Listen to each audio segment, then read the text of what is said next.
So let me ask you a question, Kaz. We have now seen the Green Bay Packers come out, beat the Detroit Lions. They beat the Commanders. So to start off 2-0 against teams that went deep into the playoffs, Kaz, I have to ask you a question. Are the Green Bay Packers overrated? Yes, 100%. Because that defense just got exposed.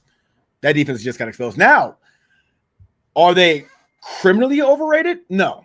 But let's pump the brakes now. We see they lost to the Browns. Okay. Then they bounce, and Browns have a good defense, and they bounce back and they tie with Dallas because of an offensive performance, not a defense. So, like, adding Parsons was supposed to change everything for that defense. And I think it did, but they're not executing. That's the thing. I think that if Parsons is there, I mean, he's a fingernail away from having a lot of sacks right now. Like, he is right there. It's just not these quarterbacks are getting out of the way in the nick of time, and I'm sure they're game planning for that. But they're overrated.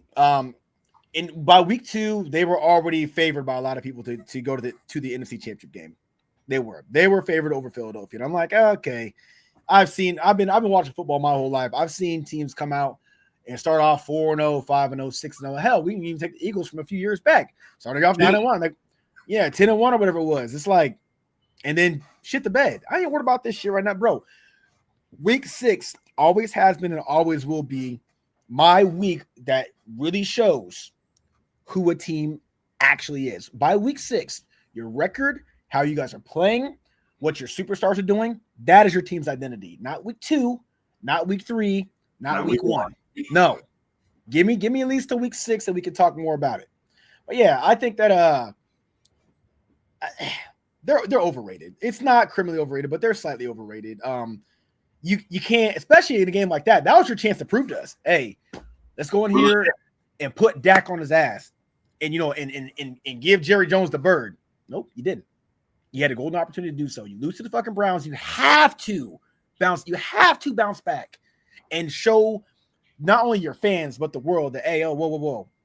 Good teams lose to bad teams all the time. It's just the way that the league works. Okay, every team that's good has a shitty game every year, and they lose to a team that they have no business losing to. It is what it is. Dallas is not supposed to be that game. I can accept the Cleveland game, but you have to bounce back. They didn't. The Packers right now are a little bit overrated. I would agree with you because this offense, like you said, them scoring 40 points is an eye raiser. Romeo Doubs, 3 touchdowns. No one had that parlay. No one thought that was even something that's going to be a possibility. Josh Jacobs was getting it going early. Jordan Love was getting it going early. This offense is bits and pieces of what a good offense will look like. They don't have a number 1 wide receiver, so they're able to spread the ball around. We're finally seeing Matthew Golden finally starting to get a lot of action in this offense. Jaden Reed went down, so I see Golden really filling in that role. But Jordan Love is a hell of a quarterback. Tucker Kraft is a hell of a tight end. So they don't have that guy on offense, but they have a lot of pieces around them. But people thought that because they beat the Lions, and we all thought the Lions were going to be trash because they came out there and got smacked. Then they beat the Commanders, a team that was in the NFC Championship. So now you got Packers players saying they're going undefeated, Cass. They thought the whole world was in front of them. They were 2-0, and they ain't pitching themselves winning for the next 15 weeks. And we've seen this team go up and down. Michael, like Cass said, Micah Parsons is right there. He's becoming he's a hair of getting sacks and making plays. But this defensive line, Rashawn Gary, Van Ness, there's a lot of other guys that have to step up. I get it. You now have Micah Parsons. Micah Parsons is not Myles Garrett. He's not. He's one of the top guys, but he's not Myles Garrett. Myles Garrett, wherever you put him, he's going to change the game. Cass said it perfectly. This Cowboys team knows him. If any game that he was going to get shut down, it was going to be this game. So to see the Packers be on high, cloud 9, week 2, just goes to show that they're not really ready for this. They're interviewing people saying that they were going to go undefeated. The vibes in the locker room are good, and I'm sure they're going to be good because, Cass, they play the Bengals and the Cardinals next 2 weeks. So 2 Mondays from now, they're going to come in here with 4-2-1 and 4-1-1, and they're going to be on the high again. But it's like the Packers are a contender in the NFC. Me and Cass are not going to come out here and say they're not contenders, but they're overhyped. They were told, everyone said they were going to be really, really good after week 2. Cass said it. After week 2, they were the favorite.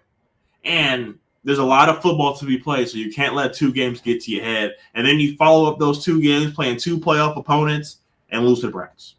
Yeah, I think that tie's going to screw him too because I don't foresee Detroit slowing down anytime soon. And it's going to sound crazy, but don't you say it. If Chicago can figure out their mojo, man, I got to say it, bro. If Chicago can figure out a way to just put together a few wins, just a few. This is a very hot take, by the way. I don't foresee this happening. Detroit, absolutely. But Chicago might be a game or 2 behind Green Bay, by like week 10, 11. And if that's the case, it's all going to come down to, okay, how you guys going to close out these last 4 or 5 games or whatever. All right. So I wouldn't say that Green Bay is in a comfortable spot with that tie. That was actually the worst thing that could happen to them is that tie. They absolutely needed that win, without a doubt. And I'm not sure who the NFC North plays this year. I'm assuming it's probably the AFC North if they play the Browns. I don't know, but they play us. Yeah. So either way, it's all about relevant wins. So if you're losing to teams like that, other teams in your division are beating, not a good look. Like that Browns game is one of them. Now, if the NFC North does play the NFC East, like you said they do, and they end up, beating the Cowboys, and this can come back to haunt them. Which, I think that shit, the entire NFC North can beat the fucking Cowboys. I mean, they're not a good team. They're not. I'm not saying that to be funny. They're not a good team. They're 1-2-1. Okay, and that one win is the Giants. Yeah, they're not. Yes, Yes, they're not good, and they barely beat the Giants. The Russell Wilson Giants,